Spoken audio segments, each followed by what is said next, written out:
Hi friends, welcome back to my channel. അപ്പം നമുക്കൊന്ന് variety ആയിട്ടുള്ളൊരു ലഞ്ച് റെസിപ്പീസുകളാണ് നമ്മൾ ചെയ്യാൻ പോകുന്നത്. അതായത് നോ ബോയിൽ നോ ഓയിൽ എന്നാണ് കേട്ടോ. അപ്പോൾ ഇത് നിങ്ങൾ അധികം കേട്ടിട്ടുണ്ടാവില്ല എന്നാണ് വിചാരിക്കുന്നത്. അതായത് നയൻതാരയുടെ ഒരു സിനിമയിൽ ഇതുപോലെ റെസിപ്പീസുകളൊക്കെ ഉണ്ടാക്കിയിരുന്നു. അപ്പോൾ ആ ഒരു സിനിമയ്ക്ക് ശേഷമാണ് ഇത് ഭയങ്കര വൈറലായത് കേട്ടോ. ഇതിപ്പോൾ അധികം തമിഴ്നാട്ടിലായിട്ടാണ് നമ്മളിത് കേട്ടിട്ടും കണ്ടിട്ടും ഒക്കെ ഉള്ളത്. കേരളത്തിൽ ഒരു കുറച്ച് സ്ഥലങ്ങളിലൊക്കെ ഉണ്ട് കേട്ടോ. അപ്പോൾ എന്തായാലും ഞാനൊന്ന് ട്രൈ ചെയ്യണമെന്ന് വിചാരിച്ചിരിക്കുകയായിരുന്നു. അപ്പോൾ ഞാൻ അങ്ങനെ ഒന്ന് ട്രൈ ചെയ്തിട്ടുണ്ടായിരുന്നു. അപ്പോൾ അതിന് ആദ്യം ഫസ്റ്റ് വന്നിട്ട് ഫ്രൂട്ട് സാലഡാണ്. അപ്പോൾ നമ്മൾ ഫ്രൂട്ട് സാലഡ് വീട്ടിലുള്ള കുറച്ച് ഫ്രൂട്ട്സുകളൊക്കെ വെച്ചിട്ട് ചെറിയൊരു സാലഡ് റെഡിയാക്കിയിട്ടായിരുന്നു. അപ്പോൾ ഗ്രേപ്സ്, പൊമഗ്രനേറ്റ്, ആപ്പിൾ, അതുപോലെ നേന്ത്രപ്പഴം ഇതൊക്കെ ഇട്ടിട്ട് പിന്നെ കുറച്ച് ഓറഞ്ച് ജ്യൂസ് എടുത്തിട്ടുണ്ട്. ഓറഞ്ച് ജ്യൂസ് ഇല്ലാത്തവർക്ക് ലെമൺ ജ്യൂസും വേണമെങ്കിലും ചേർത്ത് കൊടുക്കാം. ഇപ്പോൾ കുറച്ച് ഹണി ഒഴിച്ചു കൊടുത്തിട്ട് നന്നായിട്ട് മിക്സ് ചെയ്ത് റെഡിയാക്കി എടുക്കാം. മിക്സ് ചെയ്തതിന് ശേഷം നമ്മൾ റെഡിയാക്കി വെച്ചിരുന്ന ഫ്രൂട്ട് സാലഡിലേക്ക് ഒഴിച്ചു കൊടുക്കാൻ കേട്ടോ. അപ്പോൾ ഫ്രൂട്ട് സാലഡ് ഉണ്ടാക്കാൻ എല്ലാവർക്കും അറിയുന്ന ഒരു സംഭവമാണ്.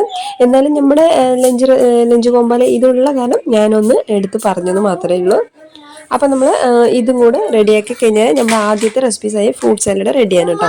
അപ്പം നമ്മൾ ഈ ഒരു റെസിപ്പി വന്നിട്ട്, അതായത് നമ്മൾ ഈ ഫ്രൂട്ട് സാലഡ് മാത്രം നമ്മൾ ഈ ഒരു റെസിപ്പി എന്നല്ല, നമ്മൾ ഉണ്ടാക്കുന്ന എല്ലാ റെസിപ്പികളും നമ്മൾ കഴിക്കുന്നതിന് 1 മണിക്കൂർ മുമ്പ് റെഡിയാക്കുമ്പോഴാണ് അതിനൊരു ടേസ്റ്റ് നമുക്ക് ഉണ്ടാകുന്നത് കേട്ടോ. ഒരുപാട് സമയം നമുക്കത് എടുത്ത് വയ്ക്കുമ്പോൾ അത്ര ടേസ്റ്റ് ഉണ്ടാവില്ല. അപ്പോൾ നമ്മൾ ഫ്രൂട്ട് സാലഡ് മാത്രം ഞാൻ റെഡിയാക്കിയിട്ട് ഫ്രിഡ്ജിലേക്ക് വെച്ച് കൊടുത്തിട്ടുണ്ടായിരുന്നു. അപ്പോൾ നമ്മൾ 1 മണിക്കൂർ മുമ്പ് തന്നെ നമ്മളത് റെഡിയാക്കി പുറത്ത് തന്നെ വെച്ചാൽ നമ്മൾ കഴിക്കുന്ന സമയമാകുമ്പോൾ നമ്മുടെ ആ പഴം, അതായത് നമ്മുടെ ആപ്പിളിൻ്റെയും ഒരു പഴത്തിൻ്റെയും ആ ഒരു കളറൊക്കെ മാറി ആ ഒരു ബ്ലാക്ക് കളറാകും. അപ്പോൾ അത് കാരണം ഞാനിത് ഫ്രിഡ്ജിലേക്ക് വെച്ചിരിക്കുകയാണ് കേട്ടോ. അപ്പോൾ കഴിക്കുന്ന സമയത്ത് നമുക്കത് റെഡിയാക്കുകയാണെങ്കിൽ ഫ്രഷ് ആയിട്ടുണ്ടാവും. അപ്പോൾ നമ്മൾ ഇനി ഫസ്റ്റ് വന്നിട്ട് ഫസ്റ്റ് അല്ല സെക്കൻഡ്, ഇപ്പം നമ്മൾ അടുത്ത് ചെയ്യുന്നത് ചെറുപയർ തോരനാണ്. അപ്പം ഞാൻ മുന്നത്തെ ദിവസം തന്നെ രാത്രി ഞാൻ ചെറുപയർ വെള്ളത്തിലേക്ക് ഇട്ട് വെച്ച് വേവിക്കാതെ ചെറുപയറാണ് കേട്ടോ നമ്മൾ ഇതിലേക്ക് ഇട്ട് കൊടുത്തിരിക്കുന്നത്. ഇപ്പം നമ്മൾ എല്ലാ സാധനത്തിലും നമ്മൾ ചെറിയ ഉള്ളിയാണ് ചേർക്കുന്നത്. അപ്പോൾ ചെറിയുള്ളി കുറച്ച്, ഒരു പച്ചമുളക് എരിവിന് ആവശ്യാനുസരണം പോലെ, പിന്നെ തേങ്ങ ചിരകിയത്, പിന്നെ അതുപോലെ ചെറിയ ജീരകമാണ്. ചെറിയ ജീരകം വന്നിട്ട് ഞാൻ 2 എണ്ണത്തിൽ ചേർക്കുന്നത് വന്നിട്ട് ഞാൻ ഈ ഉണ്ടാക്കുന്ന സമയത്ത് ഇടിയലിലൊന്ന് ചതച്ചിട്ട് ഇട്ട് കൊടുത്താണ്. പൊടി ചേർക്കുന്നതിനേക്കാളും ഇങ്ങനെ ചേർക്കുമ്പോഴാണ് അതിനൊരു ടേസ്റ്റ് ഉണ്ടാകുന്നത്. പിന്നെ അതുപോലെ കുറച്ച് കറിവേപ്പില, ആവശ്യത്തിനേക്കുള്ള ഉപ്പും കൂടി ചേർത്തിട്ട് 2-3 മിനിറ്റ് നന്നായിട്ട് കൈകൊണ്ട് ഇങ്ങനെ മിക്സ് ചെയ്തുകൊണ്ട് തന്നെ ഇരിക്കാം കേട്ടോ. ഞാനിപ്പോൾ പെട്ടെന്ന് മിക്സ് ചെയ്ത് ഞാൻ അങ്ങനെ കാണിച്ച് നിർത്തിയതാണ്. അപ്പോൾ 2-3 മിനിറ്റ് നന്നായിട്ട് മിക്സ് ചെയ്ത് അത് മാറ്റി വെച്ചേക്കാം. ഇനി അടുത്ത് നമ്മൾ ചെയ്യുന്നത് ക്യാരറ്റ് തോരനാണ്. അപ്പോൾ അതിന് ക്യാരറ്റ് ഇട്ടതിന് ശേഷം അതിലേക്ക് ആവശ്യത്തിനേക്കുള്ള ഉപ്പും ചെറിയുള്ളി ആവശ്യത്തിന് ഇട്ട് കൊടുത്തിട്ട് പിന്നെ കുറച്ച് പച്ചമുളക്, പിന്നെ തേങ്ങ ചിരകിയത്. തേങ്ങ വേണമെങ്കിൽ എനിക്ക് കൂടുതൽ ചേർക്കുകയാണെങ്കിൽ ചേർക്കട്ടെ. അപ്പോൾ എന്തായാലും നമുക്ക് ബോയിൽ ചെയ്യാതെ നമ്മൾ ഓരോന്ന് ചെയ്യുമ്പോൾ തേങ്ങ കുറച്ച് കൂടുതലുണ്ടെങ്കിൽ അത് ചിലവർക്ക് ഇഷ്ടമാവും. അപ്പോൾ അങ്ങനെ ചേർക്കുകയാണെങ്കിൽ കുറച്ച് തേങ്ങ കൂടുതലായിട്ട് ചേർക്കുകയാണെങ്കിൽ ചേർക്കാം. ഇതും കൂടെ ചേർത്തിട്ട് വീണ്ടും കുറച്ച് ചെറിയ ജീരകം ഇട്ടു. അതായത് നമ്മൾ ജീരകം എന്തിനാണ് ചേർക്കുന്നത് പറയുന്ന സമയത്ത് നമ്മൾ ചിലർക്ക് വന്നിട്ട് ഇങ്ങനെ പച്ചക്ക് കഴിക്കുന്ന സമയത്ത് വയറ്റിൽ എന്തെങ്കിലും അസ്വസ്ഥതകൾ ഉണ്ടെങ്കിലോ എന്ന് പറഞ്ഞിട്ടാണ് നമ്മൾ ഈ ജീരകത്തിൻ്റെ പൊടി ചേർക്കുന്നത് കേട്ടോ. അപ്പോൾ അതും നമ്മൾ 2-3 മിനിറ്റ് നന്നായിട്ട് മിക്സ് ചെയ്ത് അതും മാറ്റി വയ്ക്കാം. ഇനി നമ്മൾ ചേർക്കുന്നതല്ല ചെയ്യുന്നത്, അപ്പോൾ നമ്മൾ ചെയ്യുന്നത് വന്നിട്ട് ബീട്രൂട്ട് പച്ചടിയാണ്. അപ്പം ഞാൻ ഉണ്ടാക്കുന്ന എല്ലാ റെസിപ്പികളും അതായത് എനിക്കും ഹസ്ബൻഡിനും മാത്രമായിട്ടാണ് ചെയ്യുന്നത് കേട്ടോ. അപ്പോൾ അതുകൊണ്ടാണ് വളരെ കുറച്ച് സാധനങ്ങൾ എടുത്തത്. അപ്പോൾ തൈര് നന്നായിട്ട് സ്മൂത്തായിട്ട് അങ്ങനെ ക്രീം പോലെ ആക്കിയതിന് ശേഷം അതിലേക്ക് കുറച്ച് ബീട്രൂട്ട് ചിരകിയതും, എരിവിന് ആവശ്യാനുസരണം പോലെ പച്ചമുളകും, പിന്നെ കറിവേപ്പില, ഇതും കൂടി ആവശ്യത്തിലേക്കുള്ള ഉപ്പും അതും ഞാൻ പറഞ്ഞു എന്നാണ് വിചാരിക്കുന്നത്. അപ്പോൾ അതും കൂടെ ചേർത്തിട്ട് നന്നായിട്ട് മിക്സ് ചെയ്തിട്ട് നമ്മുടെ ബീട്രൂട്ട് പച്ചടിയും റെഡിയാണ് കേട്ടോ. ഇതുപോലെ എന്തായാലും വെറൈറ്റി നിങ്ങൾ കണ്ടിട്ടുണ്ടാവില്ല എന്ന് വിചാരിക്കുക. എന്തായാലും ഇതിൻ്റെ ഫുൾ ഡീറ്റെയിൽ അവസാനമായിട്ട് നമുക്ക് പറയാം. അപ്പോൾ നമ്മൾ ഇനി പായസം കേട്ടോ വെക്കുന്നത്. അപ്പോൾ അതിന് ആവശ്യമായിട്ട് നമുക്ക് നമ്മുടെ തേങ്ങയിലേക്ക് കുറച്ച് വെള്ളം ചേർത്തിട്ട് നന്നായിട്ടൊന്ന് അടിച്ചെടുക്കാം. നന്നായിട്ട് അടിച്ചതിന് ശേഷം നമ്മൾ ആദ്യം വന്നിട്ട് ഫസ്റ്റ് വലിയ അരിപ്പ കൊണ്ടിട്ട് നമ്മുടെ പാല് മാത്രമേ മാറ്റിയെടുക്കണം. അപ്പോൾ പാല് മാത്രം മാറ്റിയതിന് ശേഷം വീണ്ടും 2ാമത് പ്രാവശ്യം നമ്മുടെ ചായ അരിപ്പ പോലെ വളരെ നൈസായിട്ടുള്ളൊരു, അതായത് ചെറിയ ഓട്ടകളുള്ള പോലെ അരിപ്പകളുണ്ടല്ലോ, ചായ അരിപ്പ പോലെ.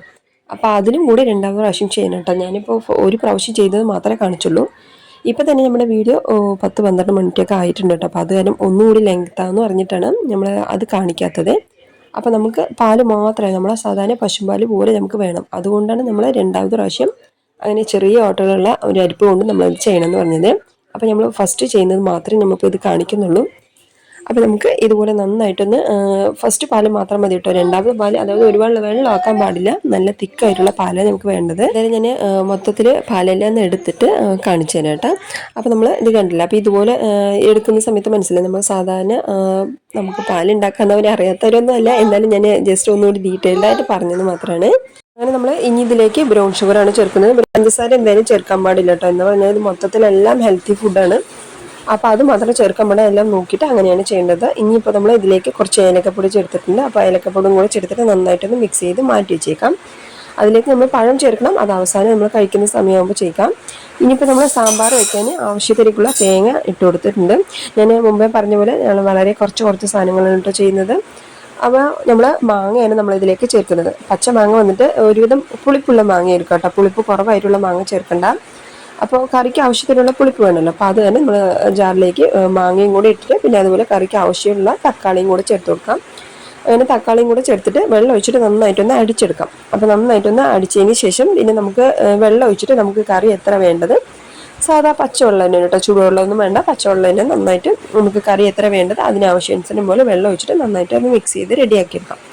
അങ്ങനെ വെള്ളം കൂടെ ഒഴിച്ചിട്ട് നന്നായിട്ടൊന്ന് മിക്സ് ചെയ്തതിന് ശേഷം പിന്നെ നമുക്ക് ഇനി ഇതിലേക്ക് സാമ്പാർ പൊടിയാണ് ചേർക്കേണ്ടത്. അപ്പോൾ ഈ ഒരു തിക്നെസ്സിലാണ് കേട്ടോ ഞാൻ കറി ഉണ്ടാക്കുന്നത്. വെള്ളം പോലെ ആവാൻ പാടില്ല, ചെറിയ തിക്നെസ് വേണം കേട്ടോ നമ്മുടെ കറിക്ക്. അപ്പോൾ നമ്മൾ എരിവിന് ആവശ്യാനുസരണം പോലെ നമുക്ക് എത്ര സാമ്പാർ പൊടി വേണ്ടത്. അപ്പോൾ സാമ്പാർ പൊടിയൊന്നും ചൂടാക്കാൻ പാടില്ല കേട്ടോ. അങ്ങനെ നമ്മൾ കടയിൽ നിന്ന് മേടിച്ചാണെങ്കിലും അല്ലെങ്കിൽ വീട്ടിൽ ഉണ്ടാക്കിയതാണെങ്കിലും അത് അങ്ങനെ തന്നെ ഇട്ട് കൊടുക്കാം. എന്നിട്ട് ഇതിലേക്ക് നമ്മൾ കുറച്ച് മഞ്ഞൾപ്പൊടിയും കൂടി ചേർത്തിട്ട് ആവശ്യത്തിനുള്ള ഉപ്പും ചേർക്കാം. പിന്നെ അവസാനമായിട്ട് കറിവേപ്പിലയും മല്ലിയിലയും കൂടെയാണ്. അപ്പോൾ അതും കൂടി ചേർത്താൽ നമ്മുടെ സാമ്പാർ റെഡിയാണ് കേട്ടോ. ഒരു വെറൈറ്റി ആയിട്ടുള്ള ഒരു സാമ്പാർ റെസിപ്പിയാണ് കേട്ടോ, ഈസി ആയിട്ട് ചെയ്യാൻ പറ്റുന്നതാണ്. അതിപ്പോൾ നിങ്ങൾക്ക് വീഡിയോ കണ്ട സമയത്ത് തന്നെ മനസ്സിലായിട്ടുണ്ടാവും ഇങ്ങനെ ഒരു സാമ്പാറോ എന്ന് പലരും വിചാരിക്കുന്നുണ്ടാവും. പക്ഷെ നന്നായിട്ടുണ്ടാവും കേട്ടോ കഴിക്കുന്ന സമയത്ത്. അപ്പോൾ നമുക്ക് എല്ലാം ഒരു ഹെൽത്തി റെസിപ്പിയാണ് കേട്ടോ. അപ്പോൾ അതുകൊണ്ടാണ് നമ്മുടെ റെസിപ്പീസുകളൊക്കെ കാണുന്ന സമയത്ത് ചിലവർക്ക് ഭയങ്കര ഒരു ഷോക്ക് പോലെ ഉണ്ടാവും. എന്നാലും നമുക്ക് നമ്മുടെ സാമ്പാർ കൂടെ നമുക്ക് ഇനി മാറ്റി വെച്ചേക്കാം. ഇനി നമുക്ക് റൈസ് ആണല്ലോ നമുക്ക് വേണ്ടത്, മെയിൻ ഇൻഗ്രീഡിയൻസ് ആയ നമ്മുടെ റൈസ്. അപ്പം നമ്മുടെ റൈസ് വന്നിട്ട് നമ്മൾ മട്ട അവിലാണ് കേട്ടോ നമ്മൾ ചെയ്യുന്നത്. അതായത് വെള്ള അവില് നമുക്ക് ചെയ്യാം, എന്തായാലും ഹെൽത്തി റെസിപ്പി ആണല്ലോ എന്ന് പറഞ്ഞിട്ട് ഞാൻ മട്ട അവിൽ എടുത്തിട്ടുണ്ട്. നമ്മൾ സാധാരണ അവൽ ഉപ്പുമ ഒക്കെ ഉണ്ടാക്കുന്ന പോലെ തന്നെയാണ്. അവിൽ വന്നിട്ട് നന്നായിട്ട് 2-3 പ്രാവശ്യം നന്നായിട്ടൊന്ന് കഴുകിയിട്ട് അത് സാധാരണ ഒരു സോഫ്റ്റ് ആവുമല്ലോ. അതായത് നമ്മൾ അവൽ ഉപ്പുമ ഉണ്ടാക്കുന്ന സമയത്ത് പെട്ടെന്ന് അപ്പം തന്നെ കഴുകി മാറ്റുകയാണെങ്കിൽ അത് നമ്മുടെ എടുക്കുന്ന അവൽ എങ്ങനെയാണ് അതുപോലെയായിട്ട് നമ്മൾ റെഡിയാക്കേണ്ടത്. ഒന്നിനൊന്നും ഒട്ടാതെ കറക്റ്റായിട്ട് സോഫ്റ്റ് ആയിട്ട് വേണം കേട്ടോ. അപ്പോൾ നമ്മൾ ഇപ്പോൾ പഴം നന്നായിട്ട് ഉടച്ചു കൊടുക്കുന്നുണ്ട്. അതെന്തിനാന്ന് പറഞ്ഞാൽ നമ്മൾ മുമ്പേ പറഞ്ഞ പോലെ നമ്മുടെ പായസത്തിലേക്ക് ഇട്ട് കൊടുക്കുന്നുണ്ട്.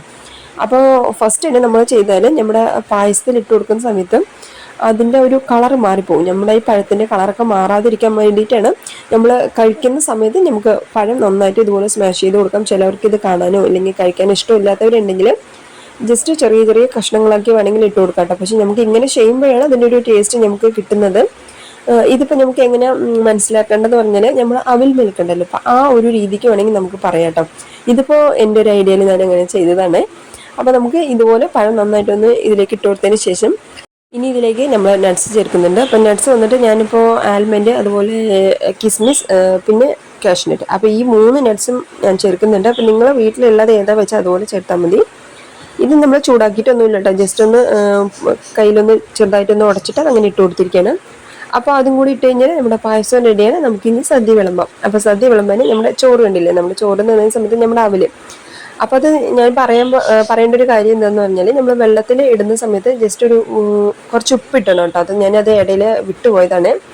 അപ്പോൾ ഇല്ലെങ്കിൽ നമ്മുടെ അവലിന് ഉപ്പ് ഉണ്ടാവില്ല, അതുകൊണ്ടാണ് പറഞ്ഞത്. അങ്ങനെ നമ്മൾ ഇതുപോലെ ഒന്നിനൊന്നും ഒട്ടാതെ കറക്റ്റായിട്ട് ഇതുപോലെ വേണം കേട്ടോ. അപ്പോഴാണ് നമുക്ക് സാധാരണ നമുക്ക് റൈസ് കഴിക്കുന്ന പോലെ നമുക്ക് തോന്നുന്നത്. അപ്പം നമ്മൾ ഇനി അങ്ങനെ നമ്മുടെ ചെറുപയർ തോരൻ, ക്യാരറ്റ് തോരൻ, അതുപോലെ ബീട്രൂട്ട് പച്ചടി, നമ്മുടെ പായസം. ഇനി നമ്മൾ പായസത്തിലേക്ക് നമ്മൾ കഴിക്കുന്ന സമയത്ത് കുറച്ച് അവൽ, അതൊക്കെ നമ്മൾ ചെറിയൊരു ഐഡിയയിൽ അങ്ങനെ ചെയ്തതാണ്. അപ്പോൾ അവലും മുകളിലേക്ക് ചെറുതായിട്ട് ഇട്ട് കൊടുത്തിട്ടുണ്ട്. അങ്ങനെ നമ്മുടെ പായസം റെഡിയാണ്. ഇനി നമ്മുടെ ഫ്രൂട്ട് സാലഡ്, അപ്പോൾ അതും നമ്മൾ കഴിക്കുന്നത് ഇതുപോലെ നമുക്ക് ഫ്രഷ് ആയിട്ട് ഇരിക്കണമല്ലോ. അപ്പോൾ അതുകൊണ്ട് ഞാനത് ഫ്രിഡ്ജിലേക്ക് വെച്ച് തട്ട്. നിങ്ങൾക്ക് വേണമെങ്കിൽ കഴിക്കുന്ന സമയത്ത് ഫ്രൂട്ട് സാലഡ് റെഡിയാക്കി എടുക്കാം. ഇനി നമ്മൾ സാമ്പാറാണ് കേട്ടോ. അങ്ങനെ നമ്മുടെ അടിപൊളിയായിട്ടുള്ള ലഞ്ച് റെസിപ്പി നമ്മൾ റെഡിയാക്കി എടുത്തിരിക്കുകയാണ്. അപ്പോൾ നമുക്ക് നിങ്ങൾ വിചാരിക്കുന്ന പല ഒരു സംശയങ്ങളായിരിക്കും. ഇതൊക്കെ നമുക്ക് കഴിക്കുന്ന സമയത്ത് അത് മെയിനായിട്ട് നമ്മുടെ സാമ്പാറിൽ നമ്മുടെ ആ തേങ്ങയുടെ തുവർപ്പും അതുപോലെ സാമ്പാർ പൊടിയുടെ ആ പച്ചമണവും അതൊക്കെ നിങ്ങൾക്ക് തോന്നും. കഴിക്കുന്ന സമയത്ത് അത് ആ ഒരു പച്ച തുവർപ്പ് നമുക്ക് കഴിക്കാൻ പറ്റില്ലല്ലോ എന്നൊക്കെ വിചാരിക്കുന്ന പല സംശയങ്ങളും നിങ്ങൾക്ക് മൈൻഡിനുള്ളിൽ ഉണ്ടാകും. ആ മൈൻഡ് വൈസ് ഞാൻ എന്നെ കേൾക്കുന്നുണ്ട്. അപ്പം നമ്മൾ ഇത് വന്നിട്ട് 1 മണിക്കൂർ മുമ്പ് തന്നെ നമ്മൾ റെഡിയാക്കി വെക്കുന്നത് അതുകൊണ്ടാണ് കേട്ടോ. അങ്ങനെ ചെയ്യുന്ന സമയത്ത് നമുക്ക് ആ ഒരു പച്ചമണമൊക്കെ മാറിയിട്ട് സാധാരണ ഒരു നോർമൽ ഒരു വ്യത്യസ്തമായിട്ടുള്ള ഒരു കറി എന്ന് നമുക്കത് കഴിക്കാൻ പറ്റും. അത് എനിക്കത് വ്യത്യസ്തമായിട്ട് മനസ്സിലായിട്ടുണ്ടായിരുന്നു കേട്ടോ. നമുക്ക് സാധാരണ നമ്മൾ ബോയിൽ ചെയ്ത പോലെ തന്നെ നമ്മൾ ഉണ്ടാക്കി, അതായത് കറി ഉണ്ടാക്കി വെച്ച പോലെ തന്നെയാണ് ആ ഒരു ടേസ്റ്റ് എനിക്ക് കിട്ടിയിട്ടുണ്ടായിരുന്നു കേട്ടോ. നമുക്ക് പച്ചക്ക് കഴിക്കുന്ന ആ ഒരു ടേസ്റ്റും ഏതിനും തോന്നിയിട്ടുണ്ടായിരുന്നു കേട്ടോ. നല്ലൊരു ഹെൽത്തി ആയിട്ടുള്ള ഒരു ലഞ്ച് റെസിപ്പി എന്ന് പറയട്ടോ. ഇതിപ്പോൾ നമ്മുടെ ജനറേഷൻ എന്ന് പറയുന്ന സമയത്ത്, അതായത് നമ്മുടെ മക്കളുടെ ജനറേഷൻ എന്ന് പറയുന്ന സമയത്ത് അവർക്ക് ഫാസ്റ്റ് ഫുഡിനാണ് ഒരുപാട് താല്പര്യം. അവരോട് അത് ഫാസ്റ്റ് ഫുഡാണെന്ന് പറഞ്ഞാൽ അവർ തിരിച്ച് ചോദിക്കുന്നത് ഇതിലും വെജിറ്റബിൾസ് ഒക്കെ ഇട്ടിട്ടുണ്ടല്ലോ, അപ്പോൾ അത് എങ്ങനെ ഫാസ്റ്റ്, അതായത് ഹെൽത്തി ഫുഡ് അല്ല എന്ന് പറയുന്നത്, അതും വെജിറ്റബിൾസ് തന്നെയല്ലേ എന്നാണ് അവർ ചോദിക്കുന്നത്. അവർ ചോദിക്കുന്ന ചോദ്യങ്ങൾക്ക് നമുക്ക് തന്നെ ഉത്തരവില്ല. അപ്പം നമ്മൾ അത് ഇന്നത്തെ ജനറേഷന് എന്തായാലും ഇത് അത്രയ്ക്കും ഇഷ്ടമാവുമെന്നറിയില്ല. പക്ഷേ നമ്മുടെ അച്ഛനമ്മമാർക്ക് അല്ലെങ്കിൽ നമ്മൾക്ക് എല്ലാവർക്കും ഈ ഒരു ലഞ്ച് റെസിപ്പി നമ്മുടെ ഹസ്ബൻഡിന് ചെയ്ത് കൊടുക്കാനും അങ്ങനെയൊക്കെ ആണെങ്കിൽ ഉറപ്പായിട്ട് എല്ലാവർക്കും ഇഷ്ടമാട്ടോ. ഒരു വെറൈറ്റി ആയിട്ട് ഇതുപോലെ നമുക്കൊരു ആഴ്ചയ്ക്ക് ഒരു ദിവസം നമുക്ക് ഇതൊക്കെ ഇങ്ങനെയൊരു റെസിപ്പീസുകളൊക്കെ നമ്മൾ ഉണ്ടാക്കി കഴിക്കുമ്പോൾ അതൊരു വെറൈറ്റിയാണ് കേട്ടോ. നമുക്ക് ഇത്രയും ഹെൽത്തി ആയിട്ടുള്ള റെസിപ്പീസുകളൊക്കെ ഇപ്പോഴും നമുക്ക് ഉണ്ടല്ലോ എന്ന് നമുക്ക് പലർക്കും അറിയാത്തൊരു കാര്യമാണ്. ഇതുപോലെ നമ്മൾ ചെയ്യുകയാണെങ്കിൽ ഉറപ്പായിട്ടും നല്ലൊരു ഹെൽത്തി ആയിട്ടുള്ളൊരു ആരോഗ്യമായിട്ടുള്ളൊരു ലൈഫ് നമുക്ക് വേണമെന്നുണ്ടെങ്കിൽ, അപ്പോൾ ഇതുപോലെയൊക്കെ നമുക്ക് ആഴ്ചയിൽ ഒരു ദിവസമെങ്കിലും നമുക്ക് ഇങ്ങനെയൊക്കെ നമ്മുടെ വീട്ടിലെല്ലാവർക്കും ഒന്ന് ചെയ്ത് കൊടുക്കും. അതൊരു വലിയൊരു സന്തോഷമാണ് ഒന്ന്. ഇപ്പോൾ എൻ്റെ വീട്ടിലെന്ന് പറയുന്ന സമയത്ത് ഹസ്ബൻഡിന് ഭയങ്കര ഒരു ഇൻട്രസ്റ്റ് എന്ന് പറയുന്നത് നമ്മുടെ ഇതുപോലെ ഹെൽത്തി ഫുഡ് ഉണ്ടാക്കി കൊടുക്കാൻ ഭയങ്കര താല്പര്യമുണ്ട് കേട്ടോ. അപ്പോൾ അത് ഒരു ഇൻട്രസ്റ്റ് കൊണ്ടാണ് ഞാനും ഇതൊന്ന് ട്രൈ ചെയ്യണം, അതുപോലെ നിങ്ങൾക്കൊന്നും ഷെയർ ചെയ്യണം എന്നൊക്കെ ഞാൻ വിചാരിച്ചിരിക്കുകയായിരുന്നു. അപ്പോൾ കുറേ ദിവസങ്ങളായിട്ട് ഞാൻ വിചാരിച്ചുകൊണ്ടിരിക്കുന്ന ഒരു കാര്യമാണ്, ഇതുപോലെ ഒരു ലഞ്ച് ഒന്ന് ട്രൈ ചെയ്യണം എന്ന് വിചാരിച്ചിരിക്കുകയായിരുന്നു. അപ്പോൾ എന്തായാലും നിങ്ങളൊന്ന് ട്രൈ ചെയ്ത് നോക്കുക. നല്ലൊരു ഹെൽത്തി ആയിട്ട് അതുപോലെ തന്നെ നല്ല വെറൈറ്റി ആയിട്ടുള്ള ഒരു ടേസ്റ്റ് ആയിരുന്നു ഈ ഒരു റെസിപ്പീസുകൾ എല്ലാവരും തന്നെ. അപ്പോൾ ഉറപ്പായിട്ട് നിങ്ങളൊന്ന് ട്രൈ ചെയ്ത് നോക്കുക. അപ്പോൾ ഇതുപോലെ വെക്കേഷൻ ടൈമിൽ എല്ലാവർക്കും വീട്ടിലിരിക്കുന്ന സമയത്ത് ഇതുപോലൊക്കെ ഒന്ന് ട്രൈ ചെയ്യണമെങ്കിൽ ഉറപ്പായിട്ടും അത് വ്യത്യസ്തമായിട്ടുള്ള ഒരു അനുഭവമായിരിക്കും. ഉറപ്പായിട്ടും നിങ്ങളൊന്ന് ട്രൈ ചെയ്ത് നോക്കുക. അതുപോലെ വീഡിയോ ഇഷ്ടമായി ലൈക്ക് ചെയ്യുക, സബ്സ്ക്രൈബ് ചെയ്യുക, കമൻറ്റ് ചെയ്യാനും മറക്കല്ലേ.